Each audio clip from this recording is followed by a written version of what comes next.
Hi, welcome to Chat and Tales with me. I'm Jen, and I got up extra early. Again, it's 4 o'clock in the morning, and I'm about to take some authority over my dirty dishes, y'all. I'm embarrassed, but I'll show you how much mess I got. Isn't that awful? Well, those plastic bowls over there are clean. Yeah. I'll show you something else. I come out here to get my drink, and here comes Miss Sleepyhead. She runs right after me, takes my chair right away. Yeah, I know what she wants though. She wants some of these. Yeah, so we're kind of been getting around to moving. Yeah, give her about 4 or 5 of them.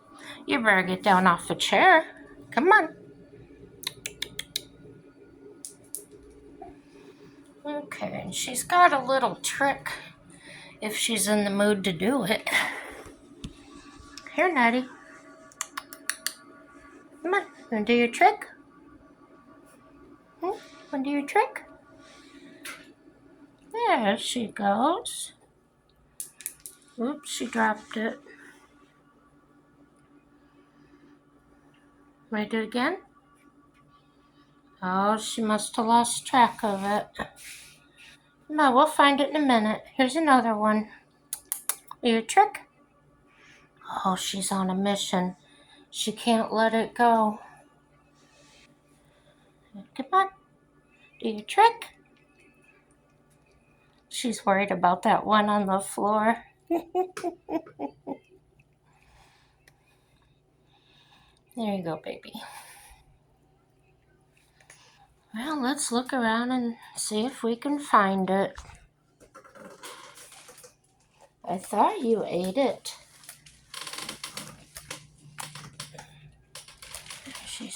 I think she found it. She's crunching. Did you get it all? Did you get all your treats? Oh, she got her manners. What a good girl. Yeah, what a good girl. So, it's too early to feed her breakfast, but when I get in the refrigerator to get her soft food out, I just give her a tiny bit, but I open the refrigerator door. It's like she knows exactly what I'm doing. And she'll go over there to the corner of the rug by her bowl. And we call it getting her manners on. She'll just sit there so pretty and wait so patiently. And I'll put it in her dish. And she'll sit there until I say, okay, it's okay. And then she'll go to eating. Isn't that cool? I didn't train her. I didn't teach her that. It's just she's got superior manners as far as I'm concerned. And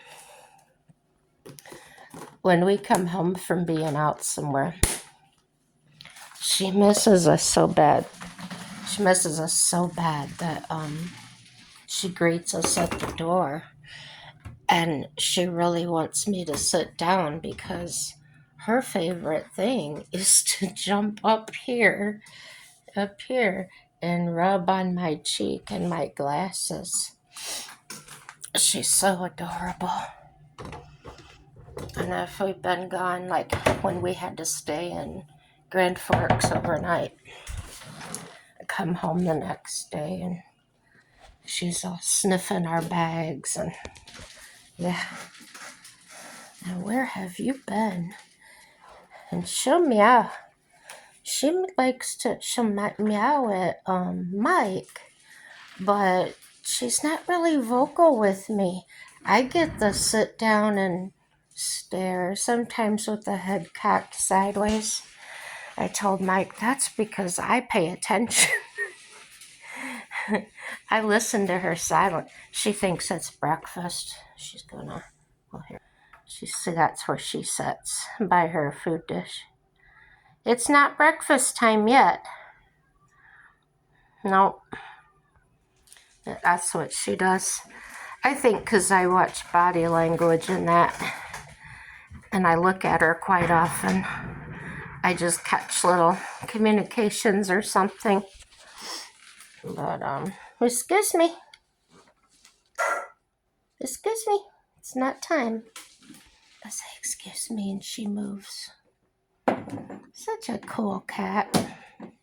She really is.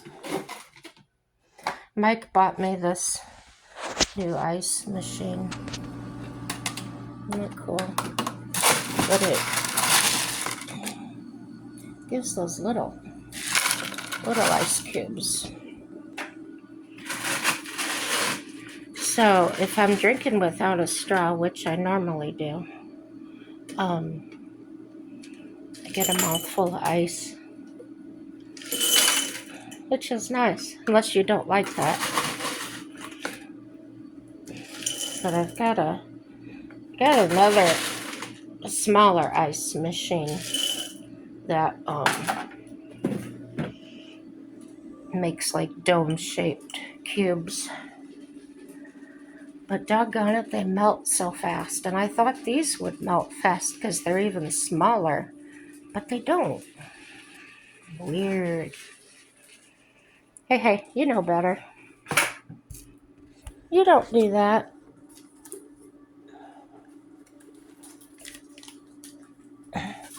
I'm always bragging on how she doesn't get anything on the table. Well, there was some. Mike heated up one of the mom's meals last night. He left the plastic on the table and she's up there licking it. Very disappointing. I think it's because she thought it was breakfast time and she's going to help herself to whatever. That's a no, you know that. She got off the table right away.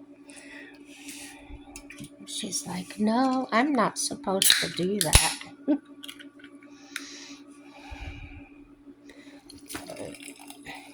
Things aren't normally this messy either.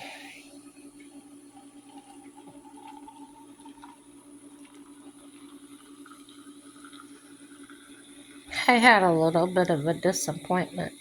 I think I told y'all I was supposed to go look at a table chairs and a china cabinet. It is a set. And I saw last night he changed his ad and it was $150 for both. He changed his ad to say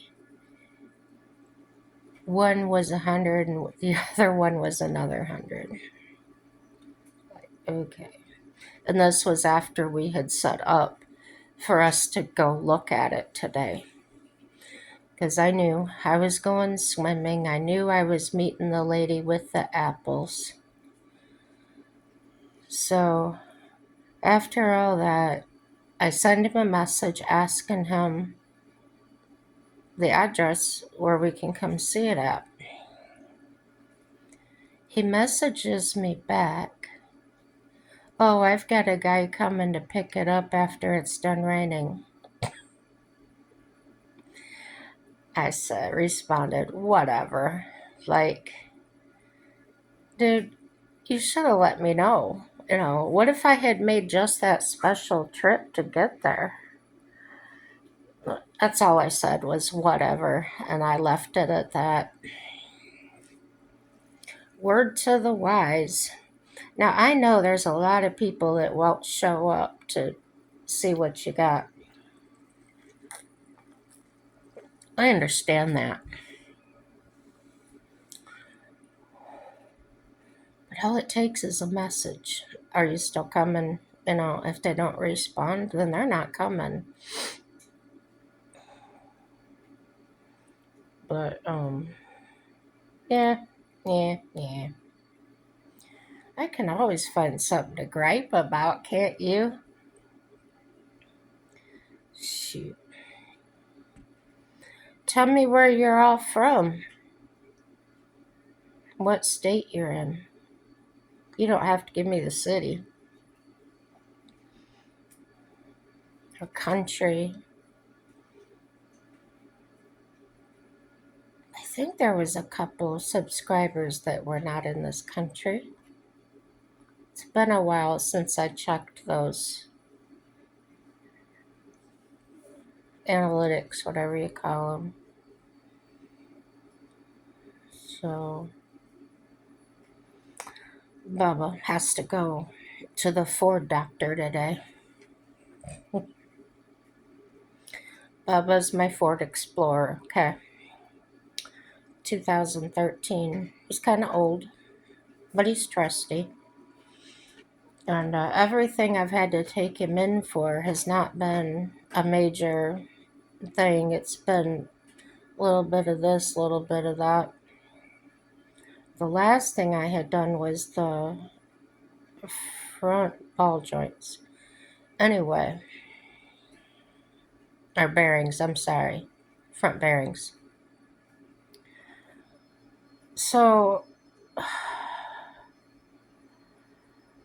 I bought a warranty. I bought the extra warranty that I'm an elite member. It's going to cover anything electrical that goes wrong, and it even pays for my maintenance stuff like brakes and hoses and belts. So that's pretty good. It doesn't cost much. Costs $250 a month or $251 a month, something like that. But I'm telling you what, even if you saved that much a month, there's still no way in a year you'd be able to afford to replace the engine or something. And he's got 161,000 miles on him, so I figured get a warranty. I got that through.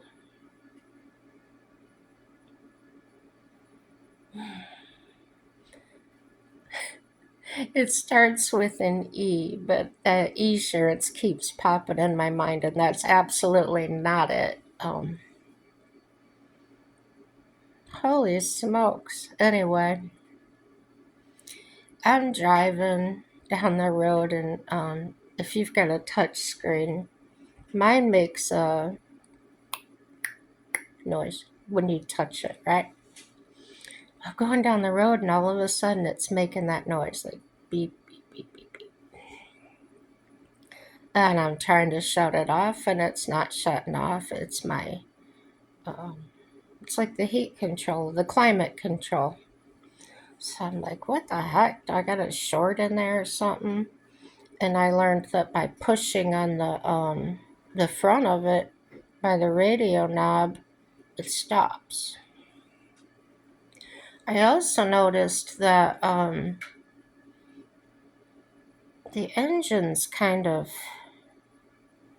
surging a little bit. Like if I turn the air conditioning on up on max, it kind of gets a rough idle. So I looked it up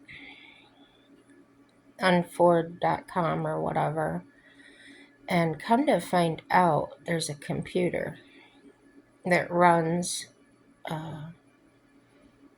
it runs the control panel, and it runs your engine idle. And when the computer goes out, these are what the symptoms look like. So I priced it online. Just the computer was $800. I called my warranty company. What's it going to cost me? $0. It's worth it, guys. I've only paid into it $500 right now. But if my I have electric seat, if my seat goes out, if the heater goes out in it, anything electrical, except for here's what they won't cover. If anything is done by you, if you've tampered with it, if you, let's say on my screen, if I had had a fit, hit it and cracked it, I wouldn't pay for that screen because I had damaged it. Um, the warranty covers maintenance. However, if you don't get the maintenance done regularly, if that part breaks down because you didn't take care of it as maintenance, they may not pay for it. But it's nice if the master cylinder goes out, they replace it. Um, most warranties don't cover tires and brake pads. This one does. It's got a roadside assistance. It'll pay to either you get a flat, patch the tire, replace the tire. They'll send a tow truck. Um, yeah, it's seems like a really good value. I've been talking to the ladies that I swim with about it, and they said that sounds really good. And I said, well, it sounds good, but the proof is in the pudding. When I need it, are they going to come through? And I had looked at some reviews, and they only had a 3.8 rating on the Better Business Bureau. So when I called them, I asked about that. And the man said, you have to pay for people pay for that. I don't know what kind of crumbs. Something I must have ate. Anyway, I don't agree with that paying the Better Business Bureau. They're supposed to be independent and all that. And I know that when I had my business, my mom had hers. Our Better Business rating was up there, and we never had to pay anybody for that, okay? Um, my business was recommended on, this is back when Angie's List was, gosh, I think you had to pay for the service or something. I had 2 or 3 customers actually praise me on there. I got a lot of referrals that way. It's important to keep up your reputation. And I tell you, when you're self-employed, 90% of your rating with that customer is show up on time. I cannot tell you how many businesses, self-employed people, don't show up. They don't show up on time. They don't communicate. It's terrible. Uh,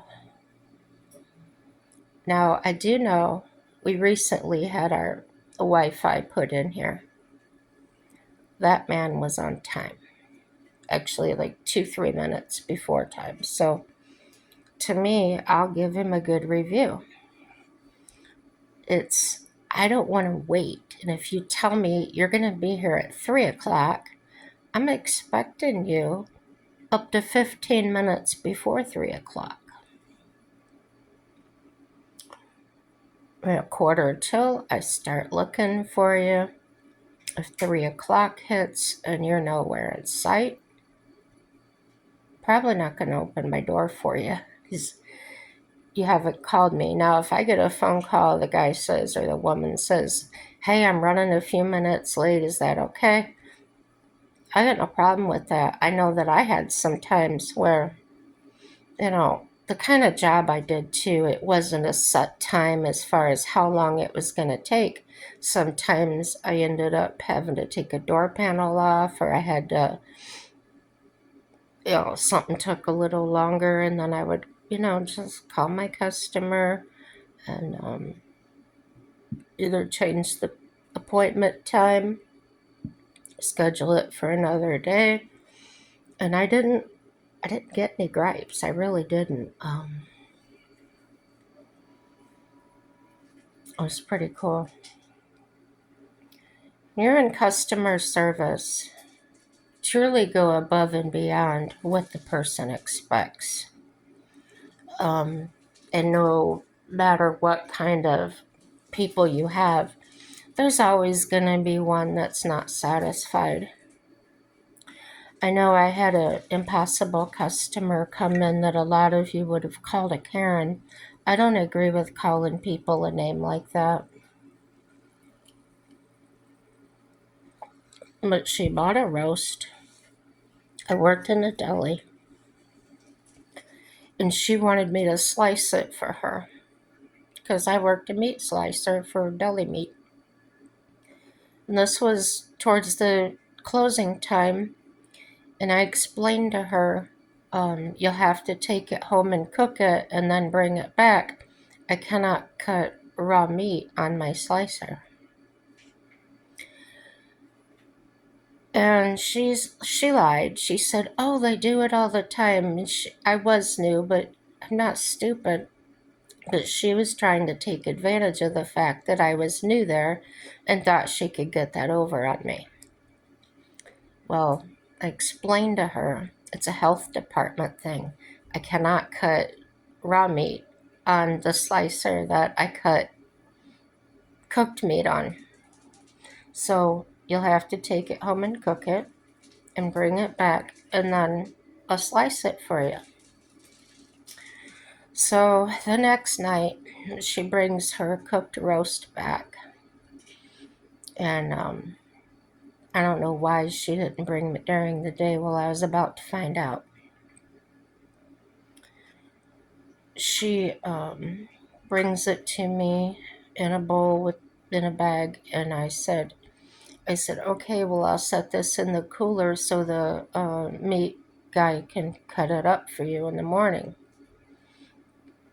And I said, if you tell me how you want it sliced, I'll write it down and put it with it because I won't be here in the morning.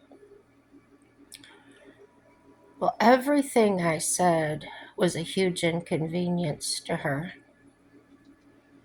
And somebody came from the front and they whispered in my ear that she is impossible, that she treats everybody in that town that way, every business she treats that way. Well, I'm an empath. I'm an empathetic person. So I explained to her, I put myself in a position where I could make eye contact, um, or I wasn't so far away yelling at her. Well, I can't do that and being loud with her. I got closer to her. I spoke with her. I made eye contact and I explained the situation about why I couldn't cut it raw. And then she snaps. She says, "What's your excuse that you can't cut it now? I've cooked it." And I said, "Now by this time there's people gathering because they want lunch meats, and I'm not waiting on them because I'm still dealing with her." And so slowly I explained to her, I said, "You know what? I'm not a meat cutter. And because of that, because that's a fact, I don't know how to slice your meat. I don't know to go with the grain, against the grain. And honestly, that's an expensive piece of meat. And I would just as soon leave it to the actual meat cutters than accidentally messing up your roast." And she looks at me bewildered. And she looks all around her and sees all these people. She goes, "Oh, I'm holding you up." And I said, "No, ma'am." I said, "You were here before they were, and I want to make sure that our transaction is through before I take another one. And by the look on her face, I could tell she probably never felt listened to. She may have been listened to, but maybe nobody helped her feel that way. Maybe she was just open to it and recognized it. And I thought she was going to yell at me some more, but all of a sudden her body language changed. Her shoulders dropped, and she says, "Thank you very much for telling me honestly, explaining that to me." I let out a big breath. I was like, well, that's finally over. And when she left there, I believe she felt, that's maybe the first time she felt good. So, when she was out of sight, every person around that deli counter was cheering for me. And I said, "What is the matter?" And they said, it was a really small town. They said, "Everywhere she goes, she bitches at people, complains to people, and causes a scene." And they're like, "You are the first person to see truly handle her." It made me feel good. But I really, in my heart, feel that that's how we should treat each other. If somebody's having a really hard time, we don't know. I don't know what is her deal or what's going on with her. Um, so I gave her a lot of grace and space to just shut my mouth, listen, actively listen to what she had to say. And if I hadn't had the answers for her dilemma, I would have made a phone call. I would have found out so I could answer her right away. Um, but to act like a fool and look like I'm not competent to do my job, I do it. I do my job. And on that subject, that's one of my pet peeves. If I'm on the phone with someone, like if I'm calling Medicare or a bank, and they start,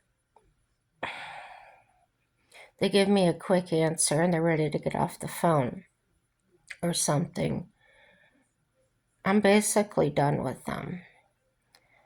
I'm calling a customer service number and I expect customer service. Don't make me do your work for you.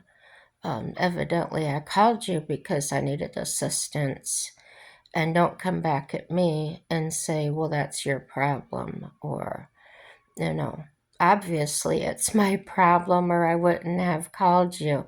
But find out what my problem is. Maybe you can direct me instead of just telling me, figure it out. I really believe that we should treat each other well and not create more mental illness and more hurt and harm.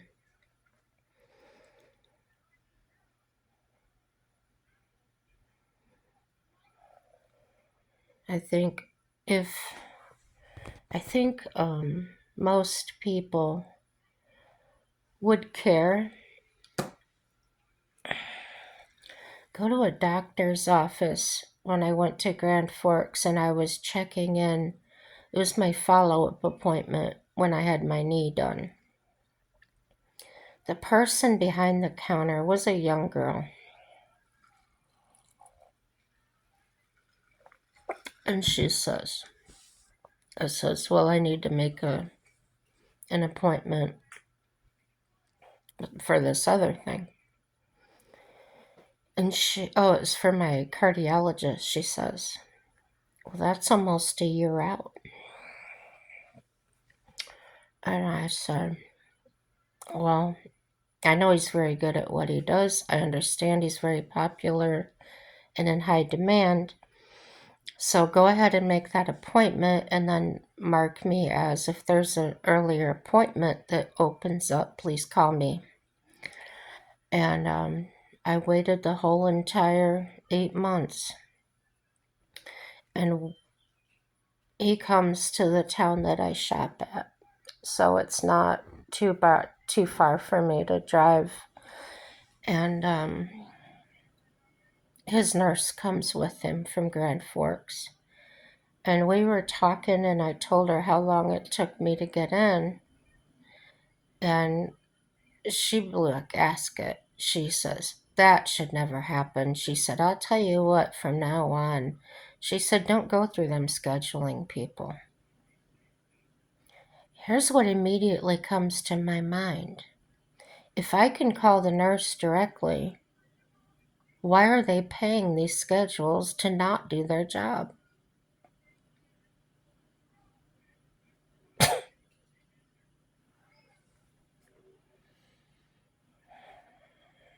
I'm not gonna say it, you guys, but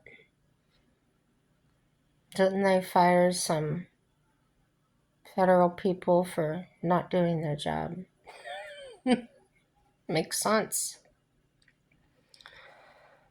So I didn't know that. So yeah, she says, if they tell you that again, she said, tell them to transfer your call right to me. She said, cardiac patient should be waiting that long. Absolutely not. Now I know. Now I know with my general practitioner, I can call and talk to the nurse and say, this is wrong or that's wrong, and she'll let me know if I need to be seen. Oh, yeah, I'll transfer you up front. Go ahead and make an appointment. Or why don't you go ahead and go to the emergency room for that, or whatever. They also have a walk in. You can go walk in there, but you might have to sit there and wait. I think the longest I've waited is about 7 to 10 minutes.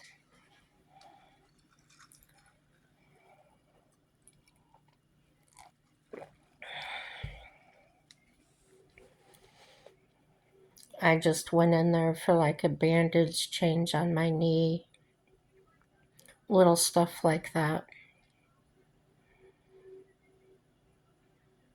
Had a sore in the inside of my cheek and my mouth, went and got that checked out. So those kind of things it's good for. I really didn't need a doctor's appointment for. I could have went to the dentist for it, but I've used up my dental for the year. So yeah. As far as that stuff, have you ever heard of Care Credit? It works like a credit card, but it only works where they accept it at. I use that to pay my copays. But not only does it work for you, it works for your pets, for vets. And I thought that was awesome. Drawback: the interest rate is high. On the Plus, they didn't check my credit score that I recall. I mean, I think they did check my credit score. I'm trying to remember. Anyway, I didn't have to go through anything, and I got a $1,300 limit, which is actually more of a limit than I have with my Discover card. So that came in handy. I had to have Nettie's eye checked out. I just found out vets that take it, and there's certain veterinarians that do and some that don't. And the only reason that is they're not set up with that service. And if you want them, if you like the card, you can just tell your provider what you would like to use, and there you go. They can call the company and set it up. Um, where was I going to? Oh, my eye doctor. They didn't have it. But when I asked about it, the girl at the counter said, "We just put in for that." She said, "So many people are coming in here asking if we take that card." I said, "It really works. It doesn't, it's like a, it's like a fill in. I don't have to put it on my credit card. This is strictly for healthcare, healthcare and vet care." Amazing. Like I said, the interest rate is very high on it. And your limits change. I don't know what determines that, but I know a lady that she owed $1,000 on it and she paid 700 on it. And they lowered her amount, like they lowered her credit amount, and she called and asked why. They told her they do that now and then.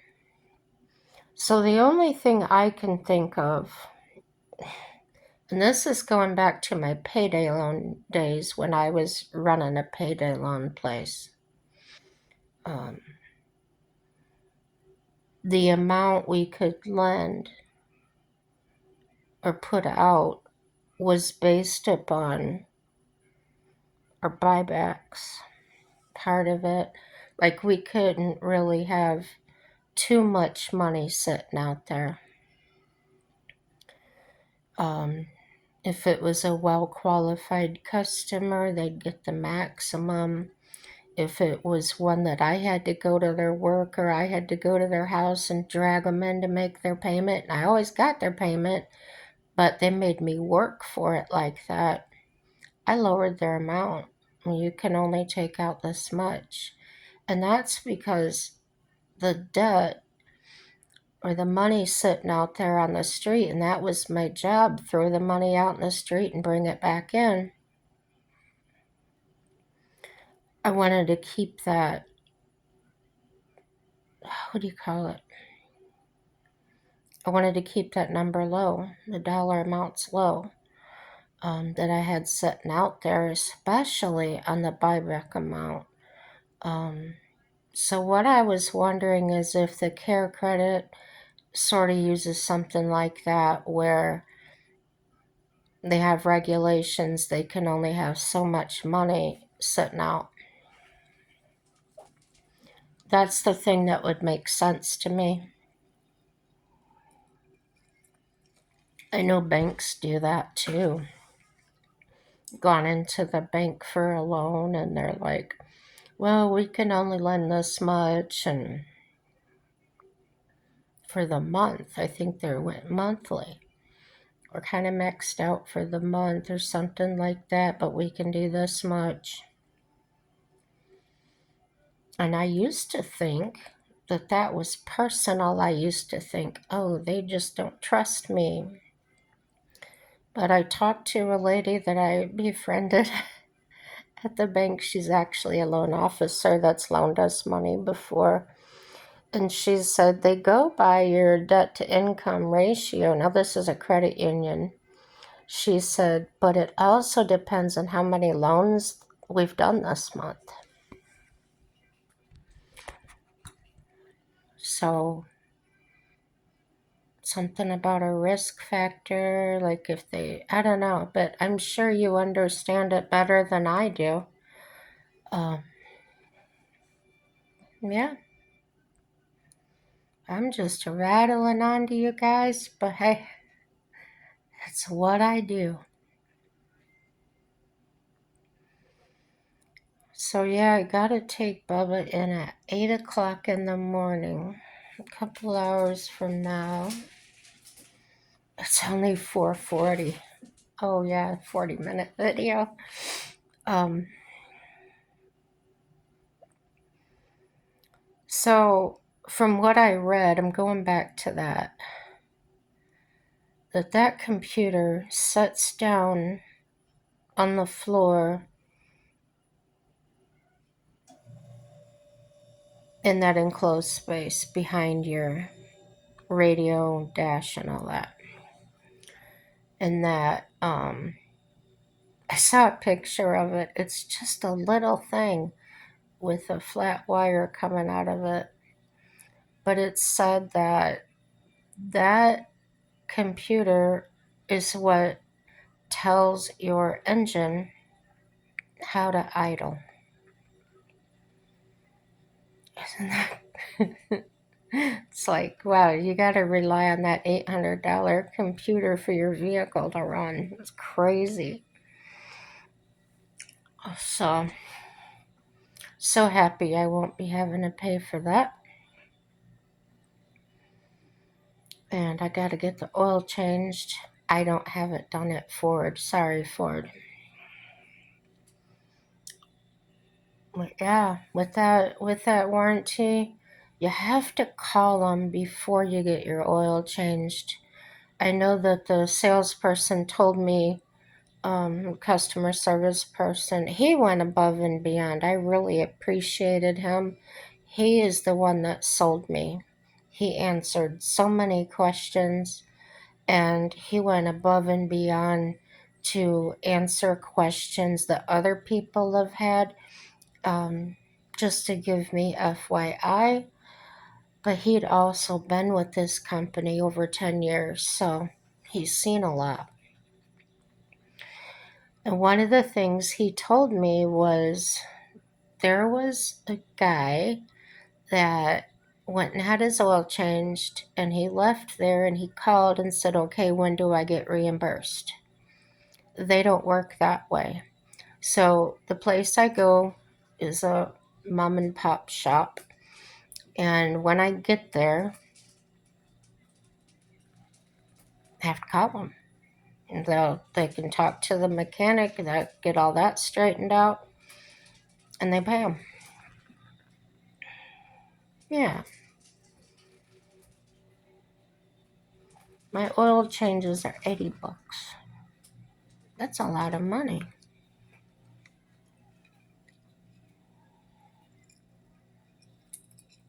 They do not cover the things that your auto insurance covers, of course. If I got, they pay for a rental car, they only pay $30 a day.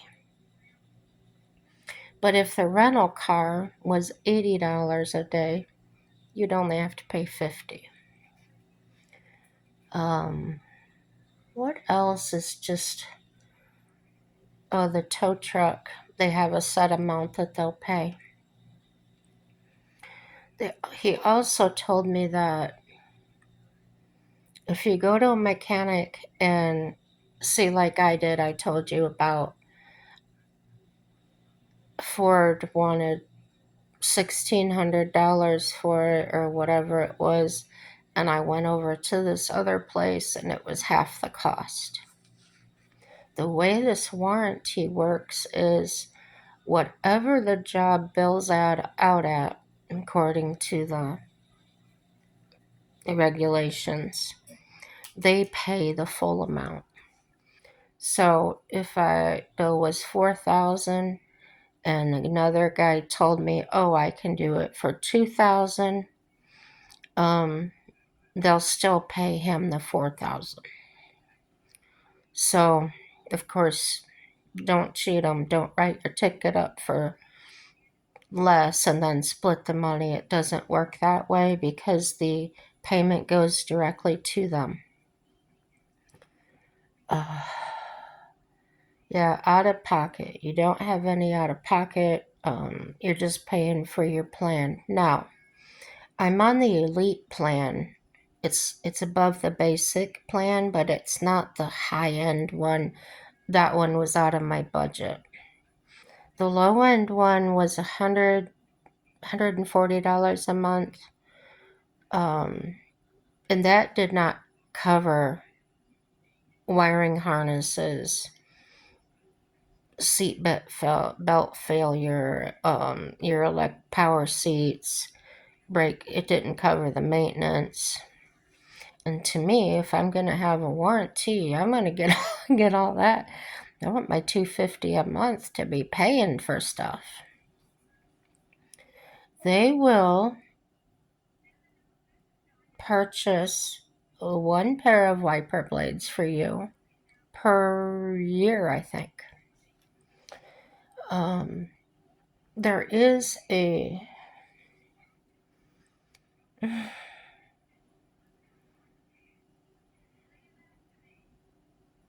if I had to have a major thing done, the engine, the transmission, I would have to pay $100.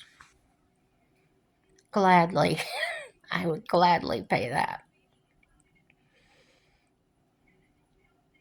Yeah, drivetrain, 4x4, anything. And if you have an older vehicle, that stuff's really going to break down. And the thing with this company is they set a limit on your mileage. Like mine is, it's a contract thing. They set it for 26 months, but the last 6 months of that 3 years, 2 years, whatever, I don't have to pay it. So they set up your payments for this long, but you stop paying 6 months before your policy ends. Now, at that time,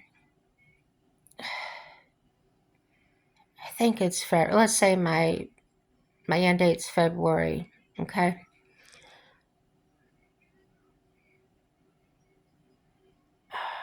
Let's say my mileage ends before my end date.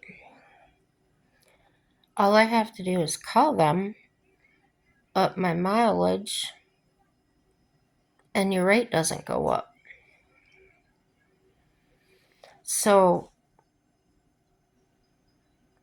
I asked him about that. I said, why is that? He says, well, at that time, we can kind of review things, make sure you've done all the maintenance, just review your policy, basically. I said, could I be turned away? He said, no. So it's just a regrouping time. But he says, yeah, you would have to call because on the contract, I think my contract's for like 250,000 miles. I don't think I'm going to get that high just driving how we drive.